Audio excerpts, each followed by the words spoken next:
कल्पना करो एक ऐसा साम्राज्य जिसकी सेना के कदमों की आवाज़ सुनकर पूरी दुनिया कांपती थी, जहां कानून इतने मजबूत थे कि आज भी दुनिया के कई देशों के संविधान उन्हीं से प्रेरित हैं, जहां सड़कें इतनी शानदार थी कि लोग कहते थे सारी सड़कें रोम की तरफ जाती हैं। लेकिन इतिहास का सबसे शक्तिशाली साम्राज्य आखिर मिट्टी में कैसे मिल गया? क्या वजह थी कि करोड़ों लोगों पर राज करने वाला रोमन एम्पायर धीरे धीरे अंदर से सड़ने लगा? क्या असली दुश्मन बाहर की सेनाएं थी या फिर रोम खुद अपने लालच, राजनीति और भ्रष्टाचार का शिकार बन गया? आज की इस डॉक्यूमेंट्री में हम सिर्फ इतिहास नहीं जानेंगे, हम महसूस करेंगे उस दुनिया को जहाँ ग्लेडिएटर मौत से लड़ते थे, जहां सम्राट खुद को भगवान समझते थे और जहां सत्ता के लिए बेटे अपने पिता तक को मार देते थे। यह कहानी सिर्फ रोम की नहीं है, यह कहानी इंसानी सभ्यता की सबसे बड़ी सीख है।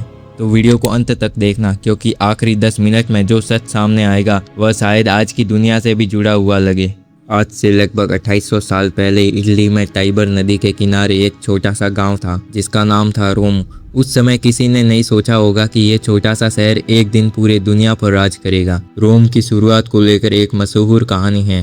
कहते हैं 2 भाई थे, रोमुलस और रेमुस। उन्हें बचपन में जंगल में छोड़ दिया गया था और एक भेड़िया माँ ने उन्हें पाला। बाद में दोनों ने मिलकर शहर बसाने का फैसला किया, लेकिन सत्ता की लड़ाई शुरू हुई और रोमुलस ने अपने ही भाई रेमुस को मार दिया। यही से शुरू हुई रोम की कहानी, एक ऐसी सभ्यता जहां सत्ता के लिए खून बहाना आम बात थी। लेकिन असली सवाल यह है, आखिर रोम इतना ताकतवर बना कैसे? उसका जवाब 3 चीज़ों में छिपा है। पहला अनुशासन, दूसरा सेना, तीसरा राजनीति। रोमन सेना दुनिया की सबसे खतरनाक सेना में मानी जाती थी। हर सैनिक सालों तक ट्रेनिंग करता था। उनकी फॉर्मेशन इतनी मजबूत होती थी कि दुश्मन की बड़ी बड़ी सेनाएं टूट जाती थी। रोमन सैनिक सिर्फ लड़ते नहीं थे, वे इंजीनियर भी थे। जहां जाते सड़कें बनाते, पुल बनाते, किले बनाते। इसलिए रोम सिर्फ युद्ध जीतता नहीं था, वह कब्जा किए गए इलाकों को हमेशा के लिए अपने सिस्टम में जोड़ देता था। धीरे धीरे रोम ने पूरी इटली पर कब्जा कर लिया। लेकिन असली चुनौती अभी बाकी थी, क्योंकि भूमध्य सागर में उस समय एक और ताकतवर साम्राज्य था, कार्थरेज। फिर शुरू हुआ इतिहास का सबसे खतरनाक संघर्ष, प्यूनिक वॉर्स। और यही एंट्री होती है एक ऐसे जनरल की जिसका नाम सुनकर रोम कांप उठता था, हैनिबल।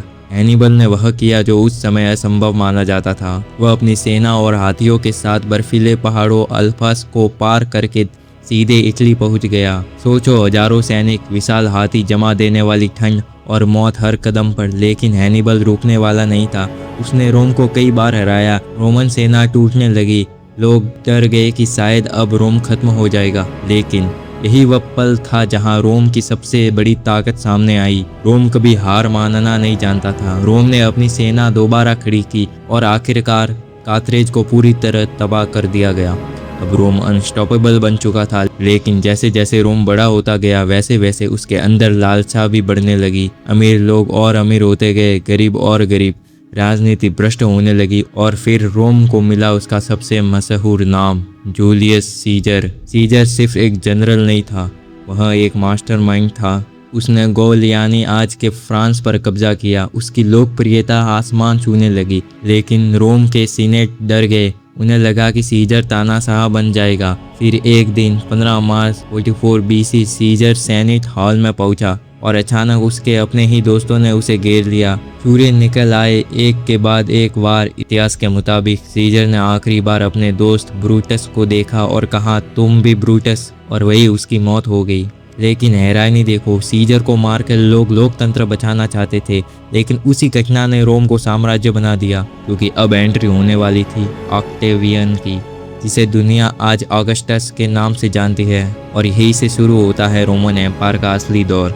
ऑगस्टस ने सिर्फ सत्ता नहीं संभाली, उसने पूरे सिस्टम को बदल दिया। उसने समझ लिया था कि लोग युद्ध से थक चुके हैं, उन्हें अस्थिरता चाहिए, सुरक्षा चाहिए, रोजगार चाहिए। इसलिए उसने सेना को मजबूत किया, टैक्स सिस्टम बनाया, सड़कें बनवाई, कानून मजबूत किए और फिर शुरू हुआ पाक्स रोमन, मतलब रोमन शांति। लगभग 200 साल तक रोम दुनिया की सबसे बड़ी ताकत बना रहा। उस समय रोम सिर्फ एक शहर नहीं था, वह पूरी दुनिया का सेंटर बन चुका था। रोम के बाजारों में भारत से मसाले आते थे, चीन से सिल्क, अफ्रीका से सोना। सोचो 2000 साल पहले भी दुनिया ग्लोबल ट्रेड से जुड़ी हुई थी। रोमन इंजीनियरिंग अपने समय से सदियों आगे थी। इन्होंने ऐसे एक्वाडक्ट बनाए जो दूर दूर से पानी शहर तक लाते थे, ऐसी सड़कें बनाई जो आज भी मौजूद हैं, और फिर रोम ने बनाया दुनिया के इतिहास की सबसे आइकॉनिक इमारतों में से एक कोलोसियम। लेकिन यह सिर्फ एक स्टेडियम नहीं था, यह इंसानी क्रूरता का प्रतीक भी था। यहाँ हजारों लोग बैठकर ग्लेडिएटर लड़ाई देखते थे। गुलाम, कैदी या युद्ध बंदी एक दूसरे को मौत तक मारते थे। लोग तालियां बजाते थे, सम्राट मुस्कुराते थे, कभी कभी तो जंगली जानवरों को भी छोड़ा जाता था। यह मनोरंजन था। आज सुनकर अजीब लगता है, लेकिन उस समय रोम के लोगों के लिए यह नॉर्मल था। यही इंसानी सभ्यता की सबसे डरावनी बात है। कभी कभी ताकत और मनोरंजन इंसानियत को खत्म कर देती है, लेकिन हर चमकती चीज़ हमेशा नहीं टिकती। रोम के अंदर धीरे धीरे जहर फैलने लगा। सम्राटों के बीच सत्ता की लड़ाई बढ़ रही थी। कुछ सम्राट अच्छे थे, लेकिन कुछ इतने खतरनाक थे कि इतिहास आज भी उन्हें याद करता है। जैसे नीरो। कहते हैं जब रोम में आग लगी थी तो नीरो संगीत बजा रहा था। हालांकि इतिहासकार इस बात पर बहस करते हैं, लेकिन इतना सच है कि नीरो बेहद क्रूर और सनकी शासक था। उसने अपने विरोधियों को मरवा दिया, यहाँ तक कि अपनी माँ तक को नहीं छोड़ा। रोम की जनता धीरे धीरे अपने शासकों से डरने लगी। फिर एक और बड़ा बदलाव आया, ईसाई धर्म। शुरुआत में रोमन शासक ईसाइयों को खतरा मानते थे। कई ईसाइयों को मौत के घाट उतार दिया गया। लेकिन फिर एक सम्राट आया, कॉन्स्टेंटाइन। उसने ईसाई धर्म को स्वीकार कर लिया और इतिहास हमेशा के लिए बदल गया। अब रोम सिर्फ राजनीतिक शक्ति नहीं रहा, वह धार्मिक शक्ति बनने लगा। लेकिन इसी बीच सीमा के बाहर खड़े थे वे लोग जिन्हें रोम बर्बेरियन कहता था, जर्मनिक जनजातियाँ। सालों तक रोम उन्हें कमज़ोर समझता रहा, लेकिन असली खतरा धीरे धीरे बढ़ रहा था और रोम उसे समझ ही नहीं पाया। हर साम्राज्य का एक समय होता है और रोम का भी समय अब खत्म होने लगा था। लेकिन ध्यान देने वाली बात यह है, रोम एक दिन में खत्म नहीं हुआ, वह धीरे धीरे अंदर से टूटता गया। सबसे पहली समस्या थी भ्रष्टाचार। राजनेता सिर्फ सत्ता चाहते थे। सेना में वफादारी खत्म होने लगी। अब सैनिक रोम के लिए नहीं, पैसों के लिए लड़ते थे। दूसरी समस्या थी आर्थिक संकट। युद्ध महंगे हो गए थे, टैक्स बढ़ने लगे, गरीब जनता परेशान होने लगी। रोम की मुद्रा की वैल्यू गिरने लगी, महंगाई बढ़ रही थी। अगर ध्यान से देखो तो यह समस्या आज की दुनिया जैसी लगती है। इतिहास बदलता है, लेकिन इंसानी गलतियां नहीं बदलती। फिर आया बाहरी हमला। उत्तर से जर्मनिक जनजातियां लगातार हमला करने लगी और फिर एंट्री हुई हुनों की। उनका नाम सुनकर पूरा यूरोप डरता था। हुनों के डर से कई जर्मनिक जनजातियां रोमन सीमा में घुसने लगी। अब रोम चारों तरफ से दबाव में था। साल 410 एडी, वह दिन जिसे देखकर पूरी दुनिया हिल गई। लगभग 800 साल बाद पहली बार रोम शहर पर हमला हुआ। विसिगोथ नाम की जनजाति ने रोम को लूट लिया। लोगों को विश्वास ही नहीं हुआ। जिस शहर को लोग अमर समझते थे वह अब कमजोर पड़ चुका था।